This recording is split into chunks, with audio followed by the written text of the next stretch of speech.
청량 업체 보니까 그 인건비 사업이던데 그 인건비를 다 줄여버리면 들어오는 데가 얼마나 받아야 되지? 그래서 제가 구독 모델이나 원타임 아니면 1년에 몇 번 해주는데 얼마 뭐 이런 식의 네, 연간 계약으로. 그게 아까 말씀하시니까 툴 비어 사업하고 툴 대부분 사용해서 직접 해주는 사업 안 주셔도 될 것 같습니다. 예? 아니 그게 아니라 마우스가 돌아가요. 맞아. 아 여기 안 끝났는데.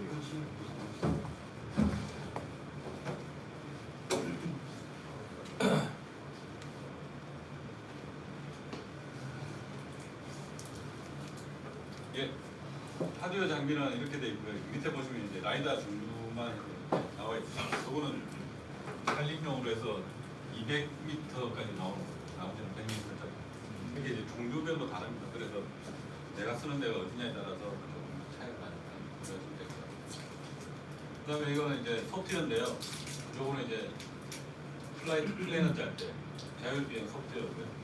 얘는 이제 퓨어고 얘는 라이다 툴 만드는 거고 포스트 프로세싱 소프트웨어 이렇게 나눠져 있습니다.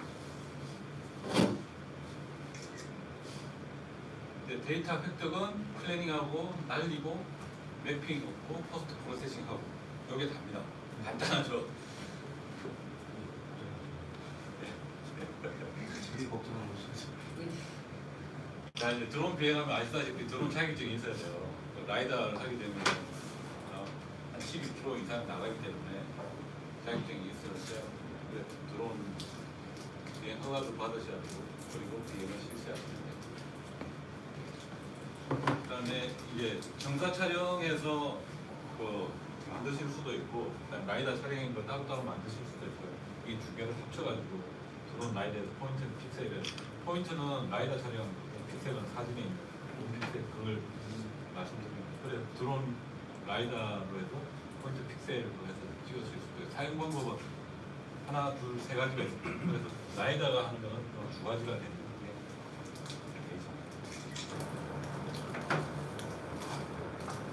이제 워크플로우라는 게 있는데요. 나는 어떤 식으로 라이다를 날릴 거냐, 자동 주행해서 그냥 데이터만 획득할 거냐, 아니면 정밀 수치 지도 만드는 RTK나 PK로 갈 거냐, 이렇게 따라 나눠지는 거예요. 여기에 따라 소프트웨어도 달라지는 거고 필요 장비도 달라지는 거예요. 여기 같은 경우에 보면은 이 하드웨어 장비만 있으면 되고 그다음 이 소프트웨어만 있으면은 다 끝납니다. 나머지 장비가 필요가 없어요.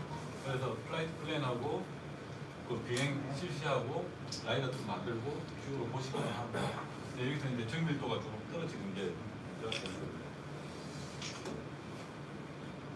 그럼 여기서는 RTK인데요. 이 RTK는 리얼타임 카이네틱입니다.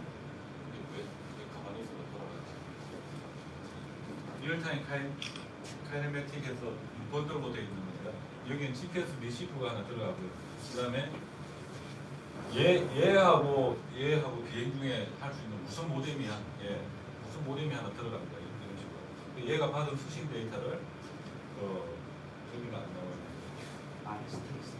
RTCM 데이터를 받으셔야 RTCM 데이터를 이쪽으로 보내줘야 돼요. 그럼 서로 통신을 하면서 데이터를 받아서 IMU 값하고 GPS 값하고 GCP 값을 합성해서 만드는 데예요. 그 다음에 소프트웨어는 동일하게 라이더 툴이 필요한 거고요. 그러니까 PPK 같은 경우에는 소프트웨어가 한 가지가 더 필요합니다. 한 가지가 더 필요하게 되는 거고요. 그 다음에 무슨 모뎀은 필요 없지만 GCP는 필요합니다. 그래서 아까 말씀드렸다시피 GCP를 굳이 안 하셔도 우리나라 같은 경우에 상시 관측소의 데이터를 받아서 쓰시면 됩니다. 그래서 이렇게 해서 사용하시면 됩니다.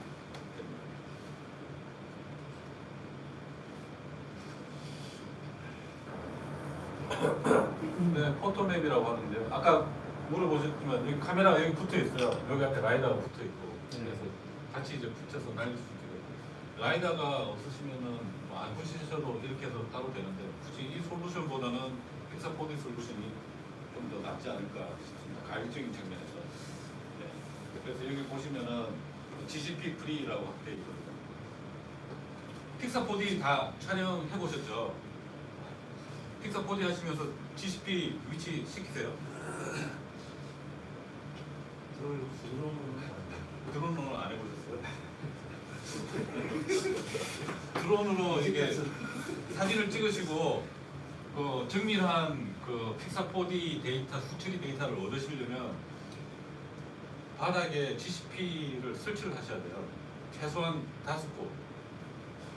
양쪽 끝에 하나, 둘, 셋, 넷, 중간 5. 이 GCP라고 하는 건 뭐냐면 내가 알고 있는 위치 좌표를 표시해 놓는 거예요.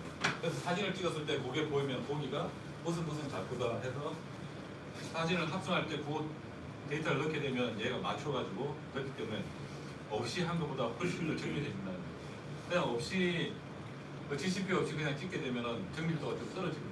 그래서 내가 아는 포인트, 예를 들면 핸드폰이 있으면 핸드폰으로 그 GPS 좌표를 받을 수 있으면 한 위치가 한 1분 정도 서 있다가 공정적으로 나무 갈 수 있으면 그걸 보고 바닥에다가 내만이 알 수 있는 이런 거를 놔두면 돼요. 놔두고 나중에 그 합성할 때 픽사4 데이터 보내고 그 사진에다가 그 좌표값을 넣어주시면 돼요. 그러면 정확하게 이제 나오는 겁니다. 근데 보통 이런 게 아니라 왜 그 영화 슬랩처럼 해서 한쪽은 튀고 한쪽은 떠먹고 이렇게 돼 있는 거 있잖아요.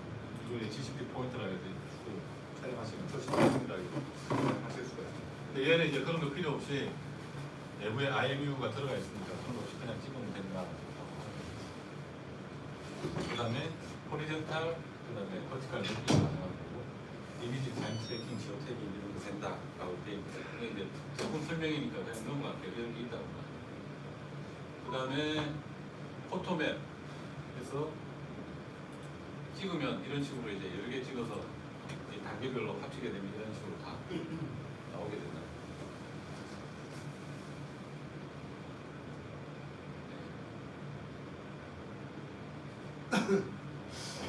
픽사 4D에 대해서 궁금하시면은 이것만 해더라도 한 3-4시간 여기 넘어가도록 하겠습니다. 픽사 4D도 필요하게 되는 거고요. 그 다음에 이제 픽사 4D가 나와서 제가 이 부분을 넣어주셨는데 픽사 4D 그 소프트웨어가 어떻게 구성이 되는지 이 부분만 아시면 이해를 하세요. 카메라를 보시면 이게 보통 이 카메라가 광각이잖아요. 광각이라고 하는 거는 180도에 가깝게 찍힌다는 거예요. 여기서부터 그래서 이게 포커스에 따라 다른데 이게 FOV가 필드 오브 뷰가 25도짜리 같으면 여기서 이 각이 25도라는 거예요. 25도냐, 60도냐, 70도냐 170도 같은 게 이렇게 해서 굉장히 넓은 면을 찍게 돼요. 그래서 이게 카메라 렌즈가 50mm다, 20mm다, 16mm 하게 되면 50mm짜리 같으면 필드 오브 뷰가 좁은 거죠. 그래서 망원 300mm 망원 렌즈 하게 되면 이게 이렇게 좁아지는 거죠. 여기만 굉장히 확대되는 거 주변은 다 죽이게 되는 거예요. 그래서 망원 효과가 굉장히 많아요. 그래서 이런 카메라를 이해를 하시고 그럼 이거는 여기서 이렇게 보시면은 버티컬이잖아요. 옆으로 버티컬이잖아요. 이것만 있는 게 아니라 또 카메라 이것도 있어요. 호리젠탈도 있어요. 그래서 이 FOV에 따라서 또 사진 찍히는 면이 다르고 그 다음에 렌즈를 잘못 쓰게 되면 이쪽 방 끝은 굴곡이 생겨서 휘게 돼요. 그래서 그 FOV하고 그 VFOV를 아시고 보시면은 카메라를 이해하시는데 굉장히 도움이 됩니다. 그래서 왜 얘가 폭을 얼마를 찍으려고 하면 고도를 높이고 이렇게 보면 고도를 내려고 그 폭이 얼마로 설정되는지는 요걸 계산을 해보시면 다 나와요. 이것도 삼각법을 해서 구글에서 찾아가지고 나눠가지고 삼각형 밑변 구하는 공식이라 하면 되고 바로 알 수 있습니다. 그래서 VFOV, HFOV 중 작은 면적값을 기준으로 해서 촬영을 하시면은 더 좋습니다. 왜냐하면 나머지 부분은 큰 면적이 넓은 부분을 계산하게 되면 좁은 부분에서 찍히는 부분이 뭐 버티컬이 됐든 호리젠탈이 됐든 없어지게 되는 거니까 두 개 중에서 면적이 한 번 찍었을 때 작은 면적이 찍히는 걸 기준으로 하시면 되고요. 위에서 찍게 되면은 이제 이런 식으로 보입니다. 그래서 요 면적을 계산해서 보면은 제가 어제 찾아서 계산해 보니까 이런 식으로 나와요. 그래서 이제 오도 조정은 이 폭에 따라서 바뀌어지는 거니까 픽사 4D를 요 부분 알면 픽사 4D 소프트웨어가 어떻게 움직이는지 아실 수 있습니다. 그래서 요걸 해서 이제 높이라든지 비행 몇 번 이렇게 도는지 몇 번 중첩을 시킬 건지 달라집니다.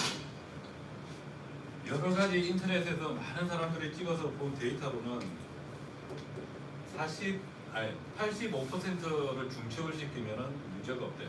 픽사 4D3. 픽사 4D에서 80%, 75%, 픽사 4D에서는 75%까지 이상이 없다고 하는데 좀 문제가 생기고 85%로 하고 그 다음에 한 번 이렇게 비행 라인 이렇게 하는 게 아니라 이게 왕복으로 다 해서 하면은 절대 실수가 없대요. 한 번만 촬영을 하시면은 완벽한 데이터를 얻을 수 있다고 하더라고요. 그래서 픽사 4D 하실 때는 85% 중첩에 플라이트 라인 한 번만 하지 마시고 가로 세로 중복으로 하시면은 절대 실수 없이 하실 수 있다고. 근데 이제 사진이다 보니까 음영 지역은 어쩔 수가 없어서 그 부분까지 이제 고민을 하셔서 이제 하셔야 될 것 같습니다. 그래서 얘가 그 35m 고도를 하게 되면 85m 정도 맥스 나오게 됩니다. 그 다음에 중복하는 거 치고 하면 70m 정도를 잡으시면 20m, 고도 20m면 그 정도가 찍힌다고 보시면 될 것 같습니다. 단 이게 FOB가 70일 때를 가정하고 이게 이제 180이다, 160이다, 150이다 하게 되면 더 넓어집니다. 그래서 이제 가지고 계신 드론이 있으시면은 드론 카메라를 보실 때 FOB를 한번 보세요. 몇 도짜리인가? 그걸 보시면 이제 얼마나 넓은 게 들어오는지 아실 수가 있습니다. 여기 이제 라이다하고 카메라하고 합쳐가지고 그다음에 여기 보시면 GPS, IMU 라이다 그리고 RGB 카메라 추가돼서 옵션입니다. 그러면 이제 각 포인트마다 찍으시게 되면은 어떤 지역이든 간에 이 벽면의 높이라든지 이런 걸 다 알 수 있고 만약에 여기 전기줄이 지나면 전기줄에서 바닥에 누른까지 높이도 구할 수 있고 다 구할 수 있습니다. 사진을 보시면서 다 알 수 있어요.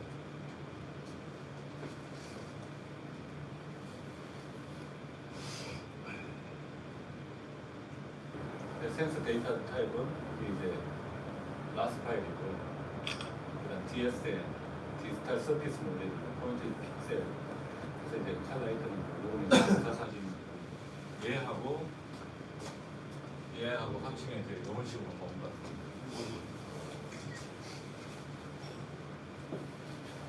피사체가 움직이면은 그건 어떻게 피사체가 움직이면 사진하고 같습니다. 똑같이 네. 예를 들어서 사진 같은 거 그 고정을 하잖아요. 네. 예를 들어서 그건 아이가 그런 좀 얘는 거기서 잘라버려요. 그 물체를 없애버려야 돼요. 여기서 보시면은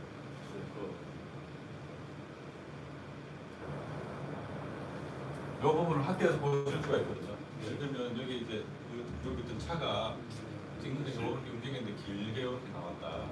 그럴 경우에 여기를 들어가서 이게 없애버립니다. 네. 근데 중요하지 않은 거면 지우셔도 되는데 뭐 건물이나 이런 걸 움직일 수는 없으니까 이제 여기 위에 뭐 좀 불편한 게 있다 그러면 그것도 지우셔도 되고. 근데 이제 보시는 분의 입맛에 맞게끔 예쁘게 좀 자르는 작업이 좀 필요합니다.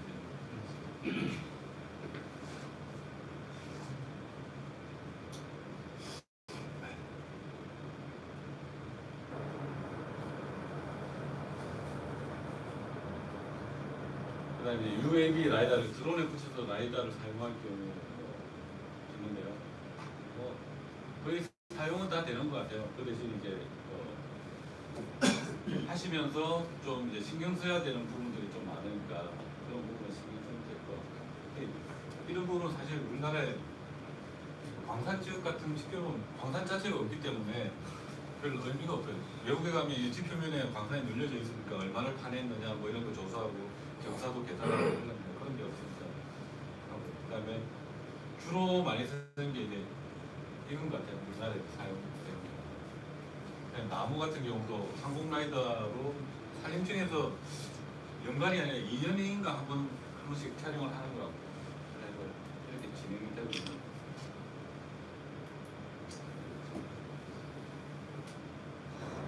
네, 포인트 픽셀 장점이라고 되어 있는데, 이건 지금 이제 픽사 4D로 해서 사진 찍으면 이제 이런 식으로 이렇게 나오는데, 이 사진을 지금 받은 거예요. 장점은 그겁니다. RGB 데이터의 높은 해상도와 라이다의 정밀도, 수치 정밀도를 합쳐놓은 게 장점이라고 보시면 돼요. 그 다음에 플라이트 플랜을 어떻게 짤 거냐. 여기서 이제 제일 중요한 부분은 파인 얼라이먼트입니다. 이 IMU라고 하는 게 완전 한법 장치다 보니까 IMU마다 얘를 초기화는 아닌데 어떤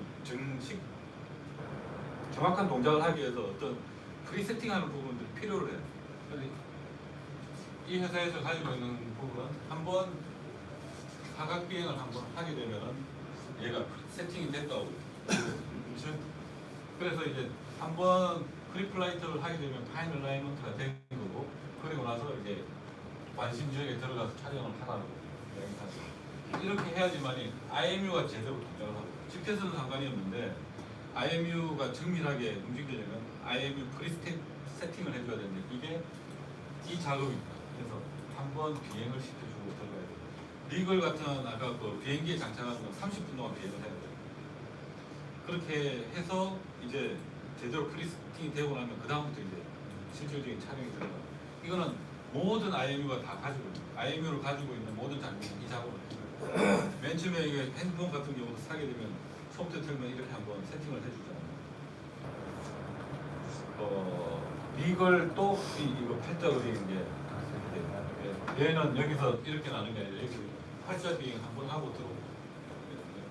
그래서 IMU를 어떤 것에 쓰는 거에 따라서 세팅하는 방법이 다른데, 여기에 이제 이 부분이 필요합니다.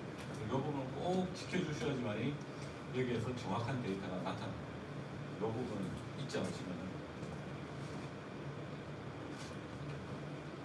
그래서 데이터 컬렉션을 하게 되면은 프리플라이팅이 있고 없고 차이가 이 정도로 이제 차이가 날 수 있다는 거예요. 극단적인 예로 이제 보여드린 거예요. 실질적으로 해보면은 꼭 저렇지는 않아요. 근데 어떤 특정 부분이 좀 안 좋게 나타나는 건 사실이에요. 그래서 뭐 그런 부분이 있다고 하면 또 이제 에디팅에서 빼버리고 이런 경우도 있습니다. 그래서 가능하시면 이 부분은 꼭 IMU 프리세팅하는 게 꼭 중요하다는 걸 이제, 이거는 모든 라이다가 다 공통적인 거니까 이거는 앞부분은 그 데이터가 축소한 다음에 잘라낸다는 느낌인가요? 그렇죠. 예, 예를 들어서 여기가 00초에서 시작해서 여기가 59초에 끝났다고 하면 여기까지가 10초 정도 걸렸다고 하면 11초부터 라스트 파일을 만드시면 돼요. 시간은 라스트 파일 만들 때 시간을 넣으실 수가 있어요. 그러면 조금 헷갈리는 게 왼쪽 같은 경우도 데이터 우리 잘라내버리면 사실은 저 앞 점색 아니요. 잘라내더라도 데이터가 이렇게 나오는 거고요. 얘는 프리세팅을 했기 때문에 정밀한 데이터가 나오는 거고, 얘는 프리세팅 없이 그냥 날렸거든요. 그러니까 좀 정밀하지 않은 데이터. 프리세팅하는 어떤 구간이 따로 우리가 설정해 주는 있는 건가요? 바로 예를 들어서 스타트하면 바로 저거 찍어 나가는 건지. 아니요. 지금부터 드론을 날리시 한번 찍고 있어요. 네. 근데 이 내부의 IMU가 정상적으로 이제 정확하게 세팅이 안 돼서 이렇게 방향을 한번 알려주는 거죠.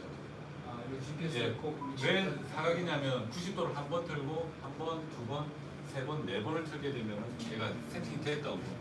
이렇게 흔드는 이유도 360도 확인시키려고 흔들어주는 거예요. 그거하고 똑같이 이렇게 사각을 해서 세팅을 하게 되면 얘가 이제 프리세팅이 됐다고 생각하고 그래서 찍게 됩니다. 그럼 이제 나오는 결과가 했냐 안 했냐에 따라서 결과가 달라집니다. 그러니까 정밀한 데이터를 얻고자 하면 이 부분을 꼭 지켜달라는 거죠.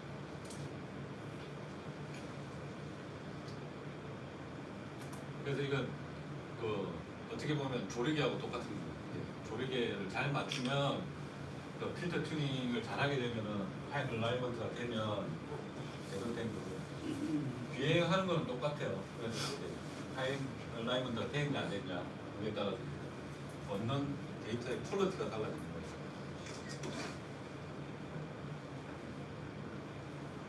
그 다음에 이 부분은 안 지켜도 상관이 없더라고요. 해보니까 데이터 항상 피치 앤 롤 때문에 그런데 헤딩 방향을 정북을 향하게 요 앞을 향하게 주로 하는데 거기도 약 한 10도 정도 오차가 있어요. 그래서 북쪽으로 대충 놓으면 된다고 그러는데 꼭 그렇게 안 지켜도 이건 큰 상관이 없어요. 근데 파인 얼라이먼트는 하는 게 좋고 IMU하고 상관인데 얘는 크게 뭐 안 했을 때하고 했을 때하고 제가 데이터의 퀄리티를 잘 모르겠더라고요. 그래서 있으니까 뭐 지켜주시는 게 좋겠죠. 가능하시면 날리실 때 드론이 북쪽을 향하게 주고 날리시면 돼요.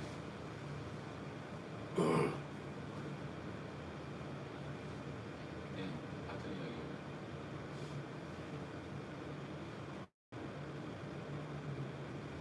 그 다음에 드론의 비행 자세인데요. 이렇게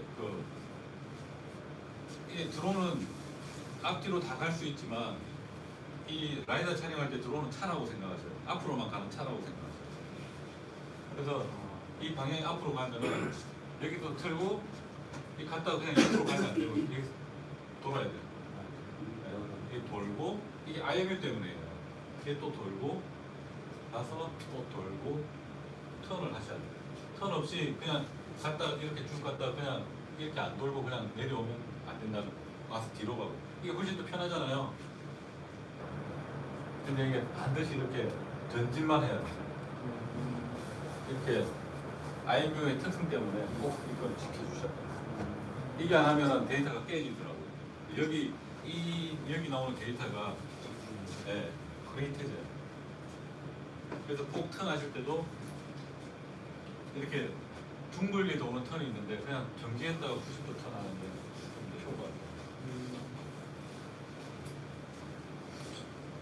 이거는 아마 그 플라이트 플래너 쓰시면 그 플라이트 플래너에 옵션으로 돼 있을 거예요. 저희 정지 톤 안 하고 그냥 가면서 네이버 트랙하면 좀 예, 조금 안 좋더라고요. 결과가.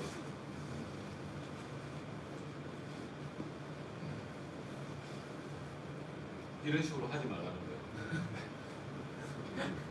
그렇게 하면 튜닝이 안 된다. 그래서 이 부분은 꼭 지켜달라. 플랜을 짤 때. 네, 여기까지.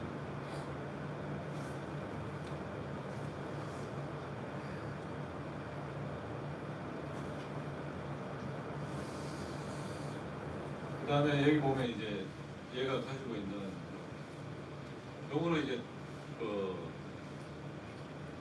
산 안드레아스라고 해서 그 캘리포니아 쪽에 있는 단층이거든요. 단층 촬영해가지고 이걸 이제 대학교에서 이제 같이 촬영을 했다.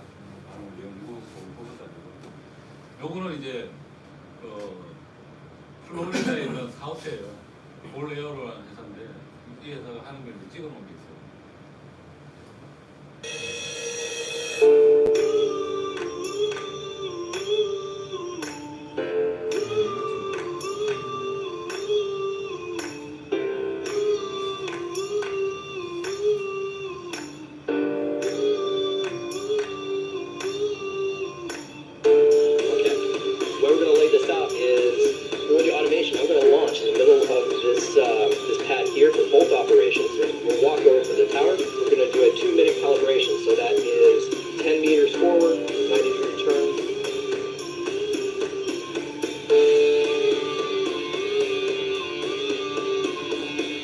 Assisting Dan, the chief pilot for the operation, I'm going to be his eyes and ears, but I can stand next to him and I can monitor the environment, look at the other safety observers. So cars arriving or leaving, people walking towards where we're working that might get in the way.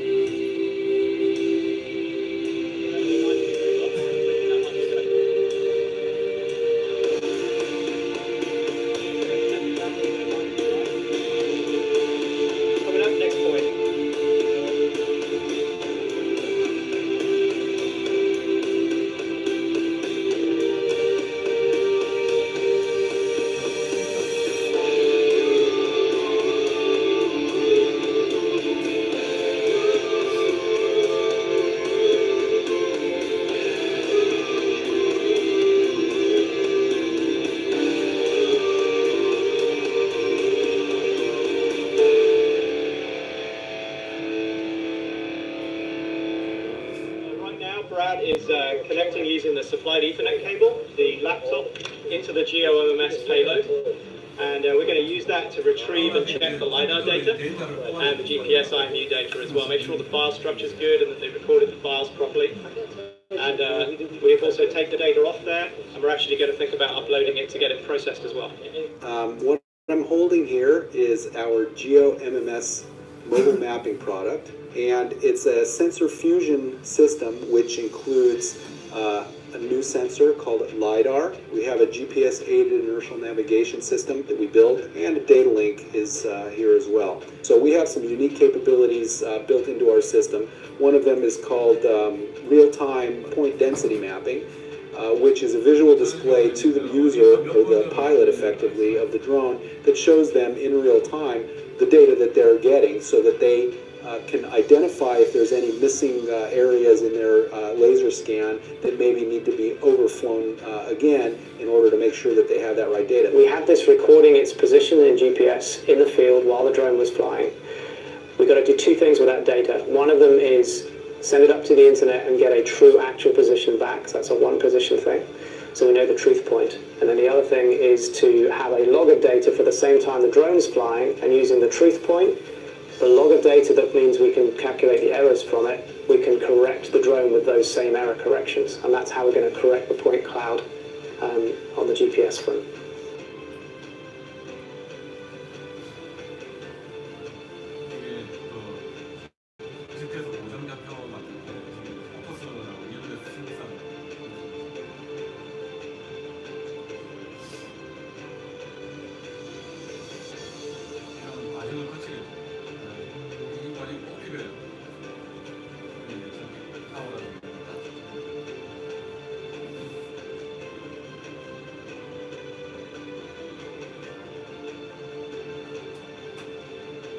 Great mission out here in San Diego today. We did an NDI inspection of a Cellcom tower, 4G Cellcom tower. We used an M600 and laser with LiDAR capabilities, and also zoom RGB capabilities. And the technology is absolutely fantastic.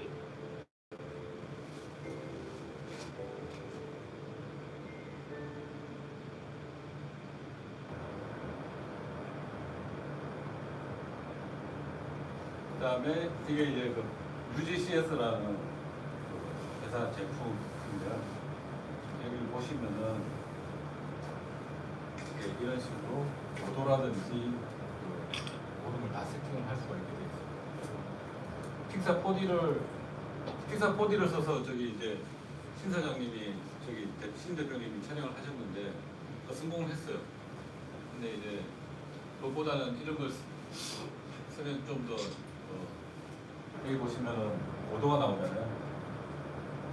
지금 고도가 얘가 이제 쫓아가면서 고도를 트레이스하면서 할 수 있다는 게 장점. 이거하고 픽사 4D와 다른 점은 이거밖에 없어요. 이거만 지켜주시면 훨씬 더 편리하다.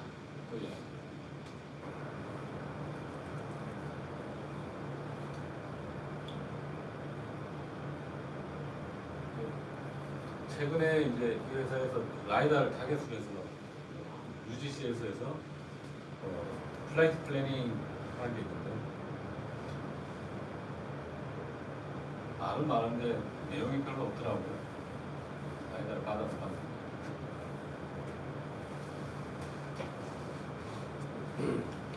소개, 그 다음에 라이다가 뭐냐, 그 다음에 플래닝 할 때 고려해야겠죠. 워크 플로우는 어떻게 하고 어디서 스타트하고, 그 다음에 UGC에서 플라이트 플래닝 어떻게 만들고, 똑같은 것도 이렇게 카메라는 패시브로 라이더 이렇게 이런 식으로. 이 만들고 나서 개별 포인트마다 이게 높이 조절을 다 할 수가 있게 돼 있어요. 이런 게 좀 장점입니다. 베지테이션, 식생 하는 거고, 위에서 식은 영상 나누고요. 포인트 덴시티를 결정할 때 비행 속도와 고도 관계를 어떻게 가져갈 거냐, 내가 얼마나 좀 해상도 높은 걸 만들 거냐에 따라가지고 달라집니다.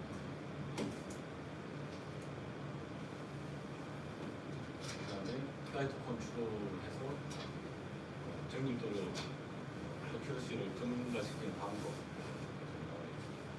네.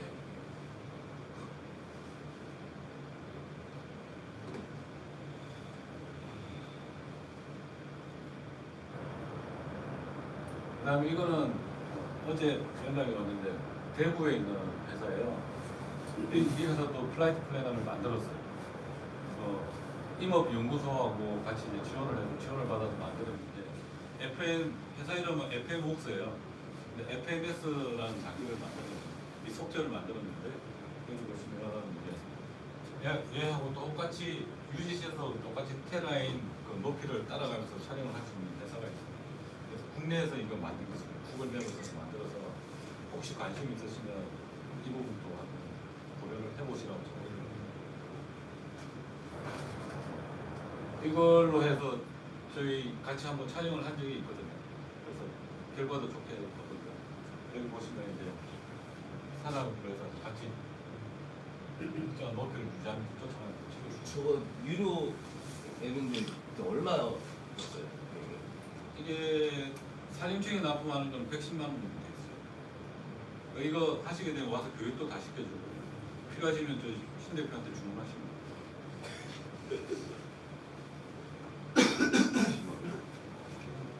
근데 이게 일반 그 산림청은 얘네들이 그쪽에서 돈을 받아서 개발을 해서 이렇게 돼 있는데 나머지는 어떻게 파는지 금액을 저도 정확히 알지 못해요. 국내 회사라서 뭐 여러 가지 지원도 받을 수 있을 거예요. 한번 보시기 바랍니다. 그 다음에 이게 포스트 프로세싱 소프트웨어라고 하는데요. 이 부분하고 요거는 제가 뒤에 보면 이제 계속해서 소프트웨어 여기가 이제 아까 대구에서요. 대구 지역인데 지세곡청이라는 가곡청이에요. 지세곡청. 저하고 같이 이제 이분이 친정에다 다니는 직원이신데 이렇게 원장님 그러시죠? 네, 아니에요. 제가 이 사진을 좀 늘려놨습니다. 이게 날씬해 보이도록. 그리고 이제 요 이제 드론 센터 지금 그때 갔던 데 있잖아요. 아, 네. 거기서 이제 찍어놓은 거 작업했는데. 그다음에 테라스케인이라고 하는 소프트웨어가 있는데 뒤에서 워낙 아시는 분들은 워낙 많이 아시니까 보시면 이제 라이더 쪽에서 특화된 소프트웨어들이 많이 나와 있어요. 이거는 한 서울시 전체를 다 담을 수 있을 정도 되는 그런 소프트웨어까지 제공을 하고 있거든요. 이런 쪽 소프트웨어도 있고. 그다음에 테라스캔 데모 하는 거는 하나 볼까요?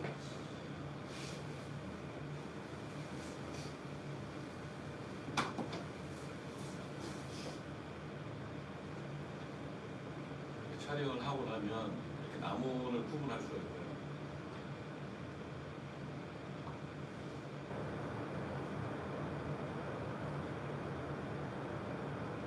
이렇게 나무에 이제 줄여서 줄기와 잎을 구분할 수 있는 정도로 소체가 뛰어나고. 그래서 이런 게 필요하십니다. 이 부분 영상들을 다 합쳐놓아서 이렇게 얘네들이 다 만든 거예요.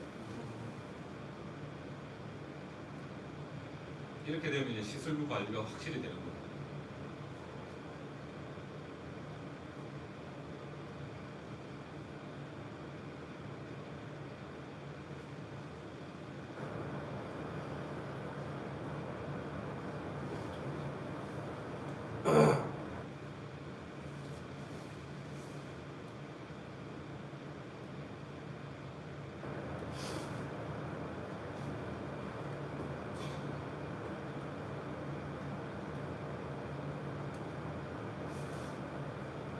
이 정도 만들려면 한 몇 달간 작업을 해야 돼.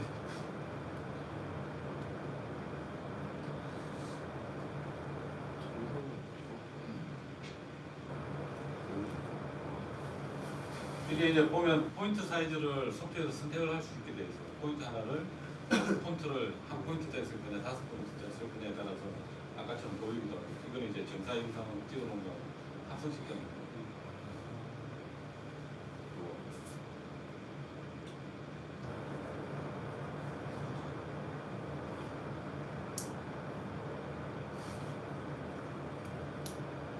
포인트 클라우드를 안 하는 시스하는 데는 자기네들이 제일 뛰어나다고 말하는 회사가 이 회사 핀란드에 있는 회사인데 테라솔리드라는 회사 그 회사 속해.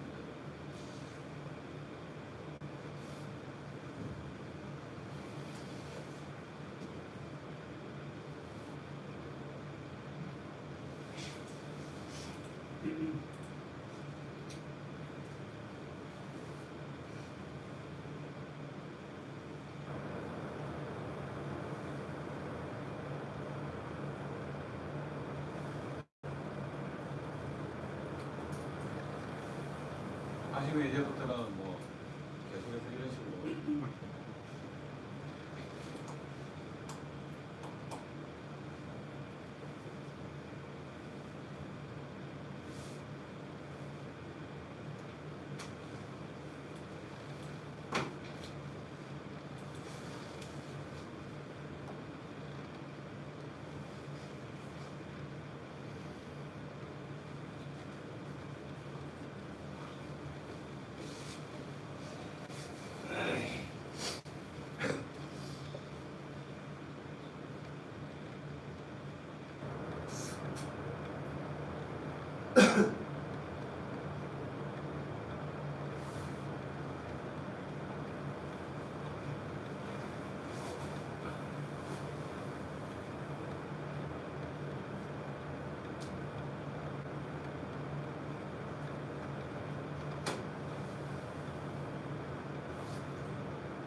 여기가 대부분. 여기가 대부분. 아까 그 지팡이 들고서 있는 사람은 여기서 있어. 여기가 GCP 포인트가 있는. 그래서 여기를 찍으니까 나무 같은 이런 게 나와 있어요. 그래서 이게 정밀도를 보기 위해서 이게 정밀도를 보기 위해서 이걸 이제 2D 소프트웨어로 그린 거예요. 이게 그린 건데 이 그린 거하고 라이다 찍은 영상 합쳐놓은 거예요. 그러니까 딱 맞아서 들어가요. 네. 그래서 이게 지금 DWG 파일 받아서 라이다 촬영하고 두 개를 합쳤어요.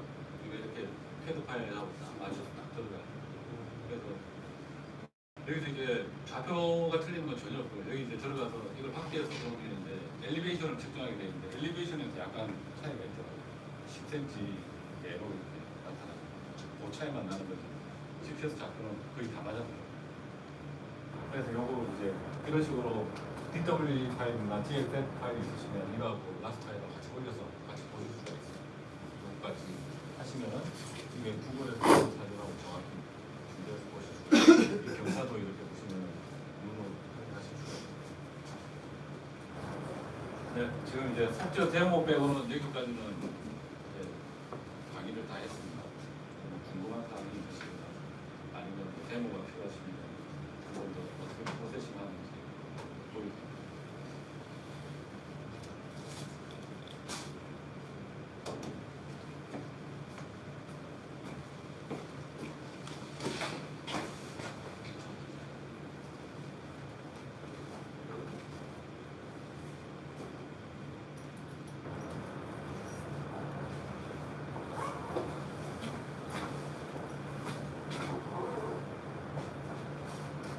저도 벤틀리 소프트웨어를 받아서 한번 써봤어요. 좋긴 좋아요. 근데 가격이 좀 비싸도 그렇지.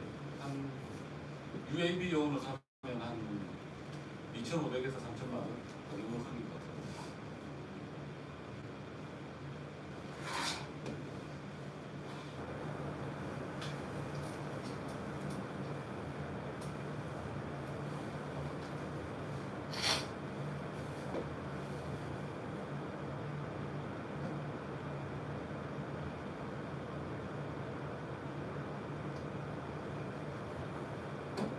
근데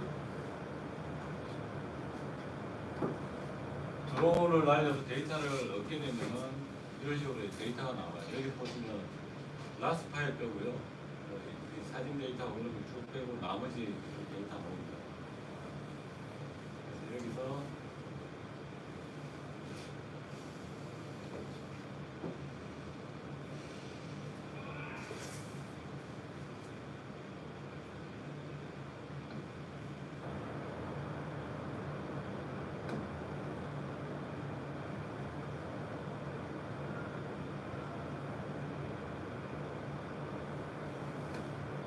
이게 이제 그 라스2를 만드는 소프트웨어예요. 라스 파일 만들기 위해서 크레이트 라스를 다시 지금 얘는 PPK 자료가 없어서 아까 그 디렉토리가 여기로 돼 있거든요. 그 패스를 정해 주시고 그다음에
이제 해주면 저렇게 스캐닝한 라이다 데이터 뭐가 있다 넣게 돼요.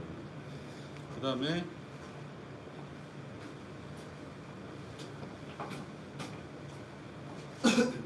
여기서 보시면은 19년 1월 15일 6시 06분부터 19분 이렇게 시간이 나와 있잖아요.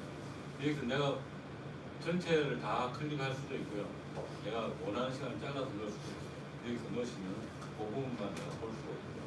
이렇게 세팅하시고 에디터에 가셔서 기본적인 옵션 되어 있으니까 오케이 하시고요. 그 다음에 프로세스를 눌러주시면 라스 파일을 만드는 게 끝이 납니다. 시간도 그렇게 걸리지는 않아요. 이게 지금 한 5분 정도 날린 데이터입니다.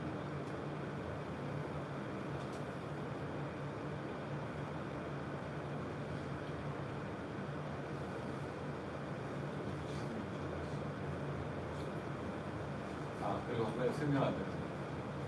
여기 들어가셔서 좌표계를 내가 원하는 대로 바꿀 수가 있어요. 지금은 디폴트가 WGS84XYZ로 되어 있는데요. 뭐 UTM이라든지 코리아 2000, 이스트벨트 기준이라든지 이런 식으로 바꿀 수가 있고요. 만약에 원하시는 좌표계가 여기 없다 그러면 말씀하시면 저희들이 넣어드릴 수가 있습니다. 이런 수가 있다.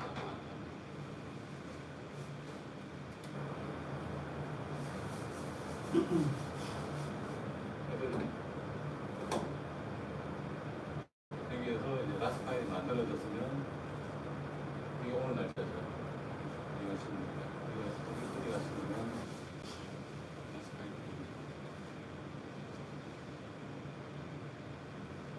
yes.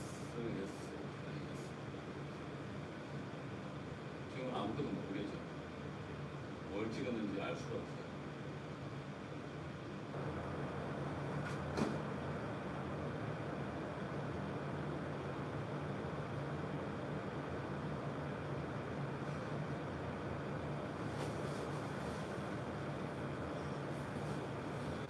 하시면 이제부터 좀 건강이 이렇게 안 나죠.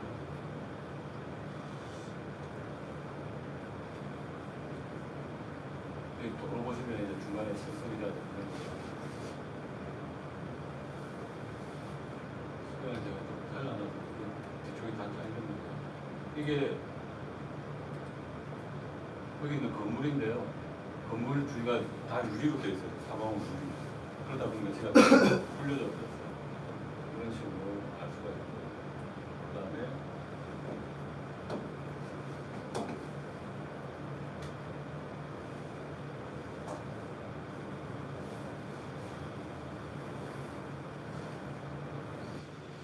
여기 이렇게 좌표를 찍게 되면은 옆에 이제 XY 좌표값하고 높이가 이렇게 나타나게 됩니다. 그래서 원하시는 걸 다 볼 수가 있어요.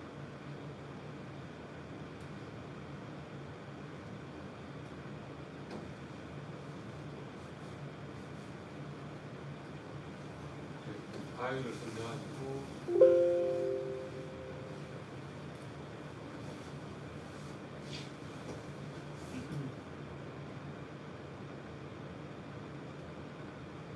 이렇게 치울 수도 있고 이런 게 다 가능해요. 그래서 내가 원하는 부분만 남겨놓고 자를 수도 있고 에디팅이 다 가능한 거니까 이런 식으로 쓰실 수가 있어요. 이제 여기서부터 이제 작업 시간이 좀 많이 소요가 되죠.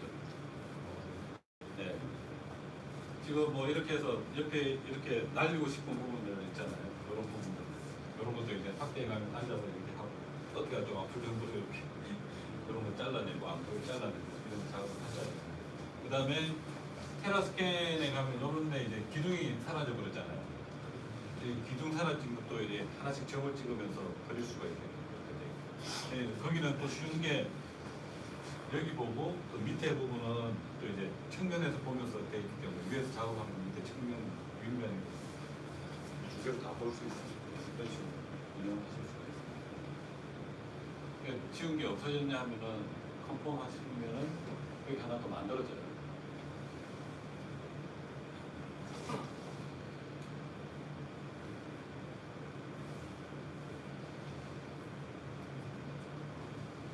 내가 보고 싶은 부분만 좀 확대 축소해 주시면 되겠습니다.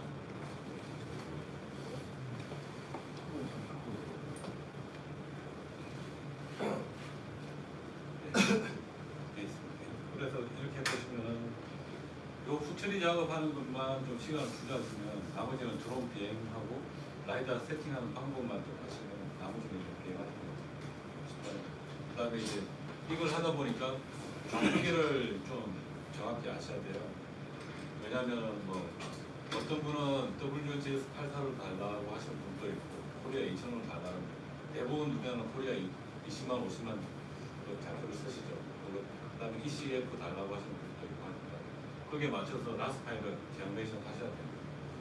네, 그런 부분만 잘 파악하시면 싶어요. 그 다음에 여기서 이제 에디팅을 하셔야 되는데 에디팅 노이즈를 없애는 게 있어요. 여기 보시면은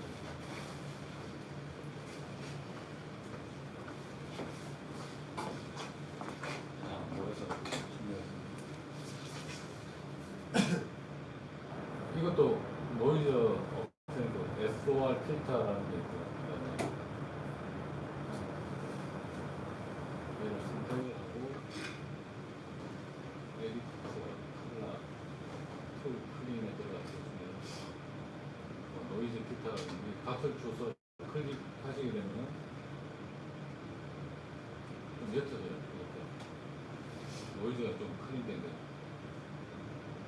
이렇게 되면 맨 처음에는 1000만 포인트가 됐지만 이렇게 에디팅을 하다 보면은 굉장히 많이 줄어드는 그런 상황이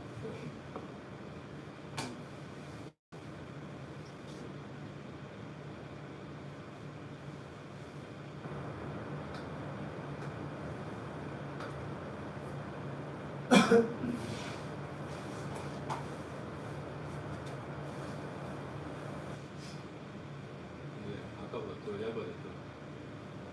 이런 식으로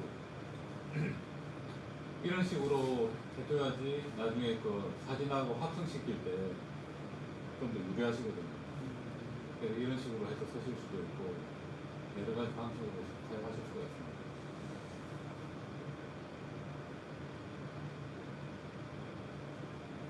예, 오늘은 그럼 여기까지 시간 맞춰서 여기까지 하는 걸로 하겠습니다. 고생하셨습니다.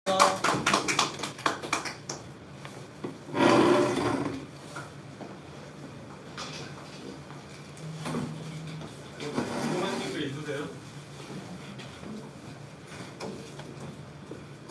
하면서 질문을 다 많이들 하셔가지고 저 상태에서 저렇게 된걸 저 카메라 확치는 것은 또 작업을 아, 요거 툴이 달라요. 또 달리 툴로 가서 예, 요건 뷰 많이 있는 거고 예. 기출에서 볼 수 있지만 탑승할 때 다른 틀에 탑승해야 돼요. 라이더나 이거 하면 됩니다. 감사합니다. 진짜 인문 표현 없나요? 이게 인물이야. 아니 너 이게 어떻게 인문이에요?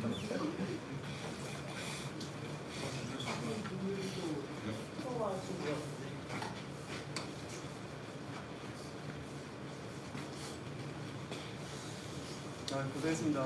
고생하셨습니다. 머리까지 오셔. 전화하고 뭐 우리의 의미 자체도 감사하고 도움이 되셨으면 좋겠어요. 수고하셨습니다 아, 정말 이런 자리를 좀 많이 가르쳐 주는 저희들이 와서. 네. 네, 고맙습니다. 감사합니다. 예, 수고하셨습니다. 예, 수고하세요.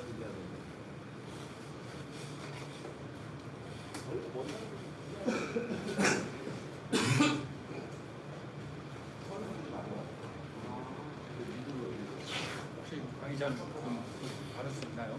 강의자를. 아, 강의자를 어떻게 강의 자료는 이게 사실 저희들이 이제 그 유상으로 진행하려고 하거든요. 네. 예, 그래서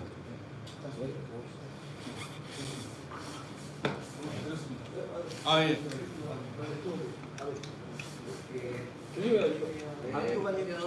강교관님한테도 안부 전해주세요. 네.